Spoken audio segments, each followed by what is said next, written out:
சிவாய நமஹா. முப்போதும் திருமேனி தீண்டும் ஆதி சைவர்கள் குலத்தில் சுந்தரமூர்த்தி சுவாமிகளினுடைய வழிவழி தோன்றல் திருவான்மியூர் அடியார்க்கு அடியேன் சந்தோஷ் திருமேனி சிவாச்சாரியார். இப்போ நம்ம என்ன பார்க்க போகிறோம் அப்படின்னா, உங்கள் ராசிக்கு எப்போ ஒரு நல்ல காலம் பிறக்குது, எப்போ ஒரு நல்ல விடுதலை ஏற்பட போகுது அப்படிங்கிறத பார்க்குறோங்க. மேச ராசியாகிய உங்களுக்கு கவனிச்சிங்க அப்படின்னா, இப்போ திருக்கணித முறைப்படி பார்த்திங்கன்னா 7.5 ஆரம்பிச்சிருச்சு. வாக்கிய முறைப்படி பார்த்திங்கன்னா மார்ச் மாதம் 6ஆம் தேதி 2026 இந்த 7.5 சனி ஆரம்பிக்குது. சரி, இப்போலேருந்தே அதற்கான அந்த சனி பகவான் மாறுவதற்கு சரியாக பார்த்திங்க அப்படின்னா ஒரு 6 மாதத்துக்கு முன்னதாகவே அவர் பலனை கொடுக்க ஆரம்பிச்சிருவார். அந்த அடிப்படையில் பார்த்திங்கன்னா இப்போலேருந்தே மேசராசிக்கு ஒரு 7.5 சனியினுடைய உபாதைகள் வர ஆரம்பித்து விடும். சரி, எப்போ தாங்க நமக்கு ஒரு நல்ல விடுவு காலம் இருக்குது அப்படிங்கிறது ஒரு மேசராசிக்காரங்களுடைய ஒரு அடிப்படையாக இருக்கக்கூடிய ஒரு கருத்தாக இருக்குங்க. இல்லை, முக்கியமாக பார்த்திங்கன்னா திருக்கணித முறைப்படி பார்த்திங்கன்னா 2027 ஜூன் மாதம் 4ஆம் தேதி தான் அடுத்த சனி பயிற்சி. அதாவது உங்களுடைய 12ஆம் வீட்டிலேருந்து உங்களுடைய ஜென்மஸ்தானத்துக்கு சனி வராரு. வாக்கிய முறைப்படி பார்த்திங்க அப்படின்னா அடுத்த சனி பயிற்சி அப்படிங்கிறது ஏப்ரல் மாதம் 24ஆம் தேதி 2028 இப்போ தான் அடுத்த சனி பயிற்சி ஆகுது. சரிங்களா? இதுக்கும் அதுக்கும் பார்த்திங்கன்னா சற்று ஏறக்குறைய ஒரு 10 மாதம் வித்தியாசம் வருது. சரி, இது ஒரு பக்கம் இருக்கட்டும். இது வாக்கியமாக திருக்கணிதமாங்கிற ஒரு சர்ச்சையெல்லாம் அப்புறம் இருக்கட்டும். இப்போ முதல்ல என்னன்னு கவனிச்சிங்கன்னா, மேசராசிக்காரங்களுக்கு இப்போ உள்ள காலத்தில் எதுலெல்லாம் நீங்கள் கவனமாக இருக்கணும், இந்த 2027 வரை எதுலெல்லாம் நீங்கள் கவனமாக இருக்கணும்னு கவனிச்சிங்கன்னா, இதில் 2027 இன்னொரு நல்லது என்னன்னு கேட்டிங்கன்னா, மேசராசிக்காரங்களுக்கு 4ஆம் பாவத்தில் குரு வந்துடுவார். 2027 4ல் குரு வந்துடுவார். அதே போல் இந்த ராகு கேதுவினுடைய மாற்றமும் ஆகிப்போகும். இடையில ராகு கேதுவும் பயிற்சி ஆகி போய் உங்களுடைய 10ஆம் பாவத்தில் ராகுவும் அதே மாதிரி உங்களுடைய 4ஆம் பாவத்தில் கேதுவும் வந்துடுவார். சரிங்களா? இப்போது இதனுடைய அமைப்பை நல்லா கவனிச்சிங்க அப்படின்னா, இந்த சாலம் வரைக்கும் உங்களுக்கு செலவுகள் அதிகமாக இருக்குது. முதல்ல அதை நீங்கள் புரிஞ்சுங்க. அதனால் செலவை குறைச்சிக்கலாம். அதனால் எப்படி சாமி குறைக்கிறது, எப்படி பண்ணாலும் செலவாகிட்டு தான் இருக்குது. அதுக்குன்னு பண்ண வேண்டிய செலவை பண்ணாமல் இருக்க முடியுமா? ஸ்கூல் ஃபீஸ் கட்டாமல் இருக்க முடியுமா? சாப்பிடாமல் இருக்க முடியுமா? அல்லது ஏதோ ஒரு விஷயம் வண்டிக்கு பெட்ரோல் போட முடியாமல் இருக்க முடியுமான்ட்டு நீங்கள் கேள்வி கேட்டுக்கிட்டே போகலாம். நிறையா இது செலவு செய்ய முடியுமா, அது செய்ய. இப்போது ஒரு செலவுங்கிறதுல அத்தியாவசியமான செலவுகள் அப்படிங்கிறது ஒன்று இருக்குது. அதே மாதிரி கொஞ்சம் ஆடம்பரமான செலவுகள் அப்படிங்கிறது இருக்குது. அதே போல் கொஞ்சம் அதாவது அத்தியாவசியத்தை மீறிய அனாவசியமான செலவுகள் அப்படிங்கிறதும் இருக்குது. நிறையா இருக்குது செலவுகளில். அதனால் ஒவ்வொரு விஷயம் நீங்கள் செலவு பண்ணும்போது இந்த செலவை ஒரு வாரம் தள்ளி போட முடியறதுக்கான பாசிபிலிட்டி இருக்கா? இப்போ நீங்கள் இந்த செலவு பண்ணுறோம், இன்றைக்கி போய் ஒரு ட்ரெஸ் வாங்கணும், இன்றைக்கி போய் ஒரு ஃபோன் வாங்கணும், இன்றைக்கி போய் ஒரு கார் வாங்கணும், இன்றைக்கி போய் ஒரு 2 வீலர் வாங்கணும் அப்படிங்கிற ஒரு செலவு வரும்போது இதை உங்களால் ஒரு மாதத்துக்கு தள்ளி போட முடியுமா, அல்லது ஒரு 10 நாள் தள்ளி போட முடியுமா அப்படிங்கிறத முயற்சி பண்ணணும். அது மாதிரி முடிந்த அளவுக்கு செலவுகளை நீங்கள் தள்ளி போட முடிஞ்சாலே அது உங்களுக்கு ஒரு சாமர்த்தியமாக அமைஞ்சிரும். அதுக்குன்னு நீங்கள் இப்போ பெட்ரோல் போடணுங்கிறத ஒரு மாதம் தள்ளி போடணும்னு சொல்ல முடியாது. உடனே தான் வாங்கி ஆகணும்.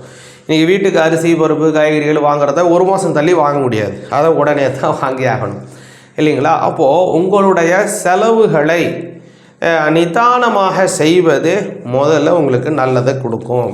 அதே மாதிரி யாரையும் ஒரு விஷயத்தை நம்பி ஒரு பணம் முதலீடு செய்கிறீங்களாலோ, அல்லது வேறு யாருக்காவது நீங்கள் ஒரு ஷேர் மார்க்கெட்டில் இன்வெஸ்ட் பண்ணுறீங்கனாலோ, அதே மாதிரி குறிப்பாக கூட்டு தொழில் செய்கிறீங்கனாலோ நீங்கள் என்ன செய்யணுன்னா யோசிங்க. நல்லா யோசிச்சுட்டு 1க்கு 4 முறை அந்த செலவை செய்யலாமா, இதன் மூலமாக லாபம் வருமா, இதனால் என்ன செஞ்சால் நன்மை, இது எப்படி நமக்கு பல பிரதிபலனை கொடுக்கும், எந்த அளவுக்கு நம்ம இதை வரக்கூடிய வருமானத்தை பிரிச்சுக்கணும்.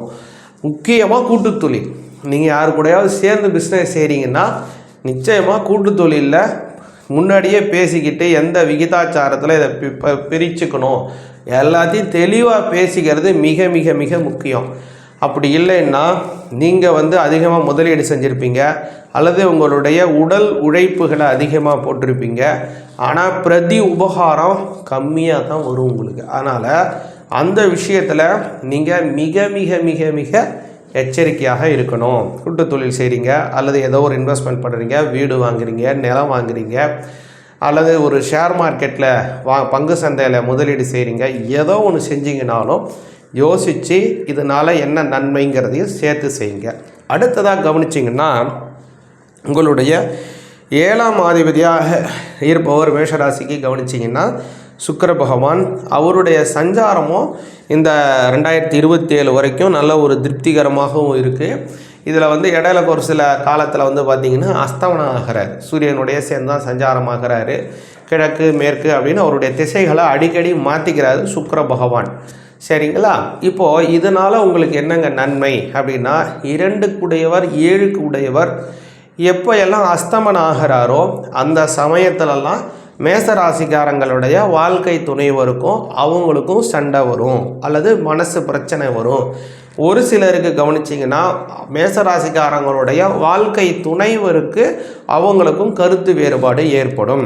இது வந்து ரொம்ப காலம் இல்லை, குறிப்பாக சொல்லணும்னா இந்த 2027 28 வரைக்குமே பார்த்தீங்க அப்படின்னா சரியாக ஒரு 4 முறை தான் அவருக்கு அஸ்தமனம் ஆகிறாரு.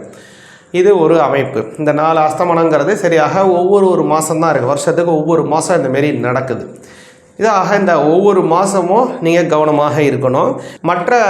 மற்ற இருக்கக்கூடிய 11 மாதங்கள் ஓரளவுக்கு உங்கள் வாழ்க்கை துணையவருக்கும் இந்த சுக்கிரனுடைய சஞ்சாரத்தில் நல்லா இருக்கும். குறிப்பாக ரொம்ப நாளாக திருமணம் ஆகாமல் இருக்கிறவங்களுக்கு கூட திருமணம் நடக்கிறதுக்கான வாய்ப்பை இந்த சுக்கிர பகவான் உங்களுக்கு ஏற்படுத்தி தராரு. அடுத்ததாக பார்த்தீங்க அப்படின்னா குரு பகவானை சொல்லணும். குரு பகவான் இப்போது வந்து உங்களுடைய ராசியிலேருந்து 3ஆம் பாவத்தில் இருக்கார். இந்த 3ஆம் பாவத்தில் இருக்கக்கூடிய ராசியில் இருக்கக்கூடிய குரு பகவானை கவனிச்சிங்க அப்படின்னா அடுத்ததாக வந்து 2027 வாக்கில் பார்த்திங்கன்னா மிதுனத்தில் இருந்து உங்களுடைய 4ஆம் வீட்டுக்கு வராரு. அடுத்ததாக கவனிச்சிங்கன்னா 2028க்குள்ளேயே அடுத்து வந்து ஒரு வக்கரம் அடைஞ்சு அதிசாரம் பெற்று சிம்மத்துக்கு வந்து அடுத்ததாக கவனிச்சிங்கன்னா திரும்பியும் வக்கரம் பெற்று திரும்பியும் கன்னியிலேருந்து 2028 உங்களுடைய 6ஆம் பாவத்துக்கு வராரு. சரிங்களா? அப்போது அந்த 2028 6ஆம் பாவத்துக்கு உங்களுடைய 6ஆம் பாவத்துக்கு வந்து அதிசாரம் பெற்று திரும்பியும் சிம்மத்துக்கு 5ஆம் பாவத்துக்கு வரார் இல்லைங்களா? இந்த காலம் வரை உங்களுக்கு ஒரு மிக மிக க்ரூஷியலான பீரியட் அப்படின்னு சொல்லலாம். அதனால் சரியாக சொல்லணும் அப்படின்னா 2028 ஏப்ரல் மாதம் 24ஆம் தேதி இது வரைக்கும் நீங்கள் ரொம்ப கவனமாக இருப்பது மிக மிக அவசியம். இதற்கு பிறகு உங்களுடைய ஜென்மத்திலேயே சனி பகவான் வந்துடுவார். நீங்கள் நினைக்கலாம் ஜென்மத்தில் சனி பகவான் வந்துட்டால் அதுவும் 7 தானே, இதை விட அதுக்கு என்னங்க பெரிய பிரச்சனை, இதை விட அதுதானே பெரிய பிரச்சனை அப்படின்னு நீங்கள் நினைக்கலாம். குறிப்பாக சொல்லணும்னா உங்களுக்கு லாபஸ்தானத்திற்கு உடையவர் சனி பகவான். அது எல்லாருக்கும் தெரியும். மேசராசிக்கு லாபஸ்தானத்துக்கு உடையவர் சனி பகவான். அப்புறம் பார்த்தீங்கன்னா ஜீவனஸ்தானத்திற்கு உடையவர் சனி பகவான். சரிங்களா? இப்போது ஜீவனஸ்தானத்திற்கும் லாபஸ்தானத்துக்கும் உடைய சனி பகவான் 12ஆம் பாவத்தில் இருப்பது மிக மிக கஷ்டம். லாபஸ்தானாதிபதி ஜென்மஸ்தானத்தில் இருப்பது நல்லது, ஜீவனஸ்தானாதிபதி ஜென்மஸ்தானத்தில் இருப்பது நல்லது. அது அடுத்தது தான் சனி பகவான் 7 சனிங்கிறதுலாம் அடுத்த விஷயம். முதல்ல கவனிச்சிங்கன்னா அவர் ஜீவனஸ்தானாதிபதி. முதல்ல மேசராசிக்கு சனி பகவான் லாபஸ்தானாதிபதி. இந்த 2 பாவத்துக்கும் உடையவர் ஜென்மஸ்தானத்தில் இருப்பது நல்லது. குறிப்பாக சொல்லணும்னா அவர் 12லேயே மறைவது தான் ரொம்ப ரொம்ப தப்பு, ரொம்ப கஷ்டமான காலம். அதனால் 2028 ஏப்ரல் மாதம் 24ஆம் தேதி அந்த சனி பயிற்சியாகி உங்களுடைய ஜென்மஸ்தானத்துக்கு வந்துடுவார் வாக்கிய முறைப்படி. அதற்கு மேலே கவனிச்சிங்க அப்படின்னா படிப்படியாக நல்ல வளர்ச்சிகள் இருக்கும். உங்களுடைய ஜென்மஸ்தானத்திற்கு சனி பகவான் வர்றதுனால உங்களுடைய செலவுகள் அதிகமாகவே குறைஞ்சிரும். தேவையற்ற செலவுகள்லாம் கொஞ்சம் கட்டுக்குள்ளே கொண்டு வந்துடுவீங்க. ஆனால் என்ன ஒன்று அப்படின்னு கேட்டிங்கன்னா உங்களுடைய வேலை நேரம் அதிகரிக்கும். இதுவரை நீங்கள் 8 மணி நேரம் 10 மணி நேரம் வேலை செஞ்சுட்டு இருக்கீங்க அப்படின்னா இன்னும் கூடுதலாக 12 மணி நேரம் 14 மணி நேரம் கூட வேலை செய்ய வேண்டிய சூழ்நிலை உங்களுக்கு வரும். ஆனால் அது நல்லது. வேலை அதிகமாக செய்வது மிக மிக மிக மிக நல்லது அப்படிங்கிறத நீங்கள் புரிஞ்சுங்க. ஓடுற தண்ணியாக பாசி இருக்காது அப்படின்னு பெரியவங்க சொல்லுவாங்க. அதனால் வந்து ஓடிக்கொண்டே இருந்தால் நமக்கும் வாழ்க்கையில் துரு பிடிக்காது. If you rest you will rest அப்படின்னு சொல்லுவாங்க. அதனால் உங்களுக்கு ஒரு ஓட்டங்கள் நல்லபடியாக ஒரு ஆரம்பிப்பது அப்படிங்கிறத கவனிச்சிங்க அப்படின்னா 2028க்கு மேலே. அப்போது நீங்கள் நினைக்கலாம் இப்போ கூட நான் ஓடிட்டுருக்கேங்க அப்படின்னா, இப்போ ஓடிக்கொண்டு இருப்பதில் தேவையற்ற செலவுகள் இருக்கும். செலவை குறைங்க. அதுக்கு என்ன செய்யணும் அப்படின்னு கேட்டிங்கன்னா, முக்கியமாக சனி பகவானை வழிபாடு செய்யணும். முக்கியமாக மேசராசிக்காரங்க சுதர்சனர் வழிபாடு செய்யுங்க. சுதர்சனருக்கு வந்து வியாழக்கிழமையில் துளசியினால் அர்ச்சனை செஞ்சு வந்தீங்க அப்படின்னா தேவையற்ற செலவுகள் உங்களுக்கு குறையும். உருப்படியான செலவுகளை மட்டுமே நீங்கள் செய்வீங்க. அடுத்ததாக வரக்கூடிய அந்த சனி பயிற்சிக்கு அப்புறமும் நல்ல முன்னேற்றங்கள் ஏற்படும். பொதுவாக வந்து மேசராசிக்காரங்களுக்கு ஓவராலாக சொல்லணும் அப்படின்னு கேட்டிங்கன்னா, சனி பகவான் வந்து இப்போது 12ஆம் பாவத்தில் மறைஞ்சிருக்காரு. அவர் வந்து உங்களுடைய ஜென்மஸ்தானத்திற்கு உங்களுடைய ராசிக்கே வராருங்க. 2028 ஏப்ரல் மாதம் 24. அதற்கு பிறகுதான் உங்களுக்கு ஒரு பூர்வமான முழுமையான விடுதலை, பூர்ணமான விடுதலை அப்படிங்கிறத சொல்லலாம். சரிங்க, அது வரைக்கும் இதே மாதிரி கஷ்டம்தான் பட்டுக்கிட்டு இருக்கணுமா அப்படின்னா, இதில் இடைப்பட்ட சரியாக சொல்லணும் அப்படின்னா, இந்த உங்களுடைய தசா புத்தியினுடைய அடிப்படையில் எப்போ எல்லாம் வந்து உங்களுக்கு குறிப்பாக செவ்வாயினுடைய புத்தி காலம் வருது அல்லது செவ்வாயினுடைய அந்தர காலம் வருதோ அப்போ எல்லாம் உங்களுக்கு பரிபூர்ணமாக விடுதலை தற்காலிகமாக நிச்சயமாக கிடைக்கும். ஏன் அப்படின்னா, உங்களுடைய ராசிநாதன் உங்களுடைய ஆளுங்கிரகம் வந்து செவ்வாய். அதனால் செவ்வாய் வந்து உங்களுக்கு பரிபூர்ண நல்லதைத்தான் செய்வார். உங்களுடைய ஜாதக அடிப்படையில் அது எந்தெந்த சமயத்தில் உங்களுக்கு ஒரு நல்ல விடுதலையை கொடுப்பார் அப்படிங்கிறத சொல்ல முடியும். உங்களுடைய சுய ஜாதகத்தில் சனி பகவான் எந்த இடத்துல இருக்கார், அதனால் இப்போ ஒரு 12ல் மறைஞ்சு இருக்கக்கூடிய காலத்தில் எதையெல்லாம் அவர் தடுப்பார், எதையெல்லாம் உங்களுக்கு கஷ்டங்களை கொடுக்குங்கிறத அதை வச்சு தான் நம்ம சொல்ல முடியும். குறிப்பாக உங்களுடைய செவ்வாய் வந்து எந்த இடத்துல இருக்காரோ, எப்போ எல்லாம் அவருடைய தசா புத்தியில் அந்தரம் சூட்சுமங்கள் நடக்குதோ அப்போ உங்களுக்கு நல்ல பரிபூர்ணமான நல்ல விடுதலையை கொடுப்பார் தற்காலிகமாக. மேலும் வந்து உங்களுடைய சுய ஜாதகத்தை தனியாக பார்க்கணும் அப்படின்னா கீழே இருக்கக்கூடிய அந்த நம்பரை எளிமையாக தொடர்பு கொள்ளுங்கள். உங்களுடைய சுய ஜாதகங்கள் பற்றிய மேலும் வந்து அரிய தகவல்களை நம்ம தெரிஞ்சுக்கலாம். ஏன்னா அதை வச்சு தான் வந்து உங்களுடைய சனி பகவான் எந்த இடத்துல இருக்கார், இப்போ எந்த இடத்துக்கு மாறுறாரு, எந்த இடத்துல அவர் இருக்கிற வரையில் உங்களுடைய 12ஆம் பாவத்தில் இருக்கிற வரைக்கும் எதையெல்லாம் உங்களை லாக் பண்ணுவாருங்கிறத நம்ம தெளிவாக பார்த்து அதற்குண்டான பரிகாரத்தை செய்ய முடியும். சிவாய நமஹ.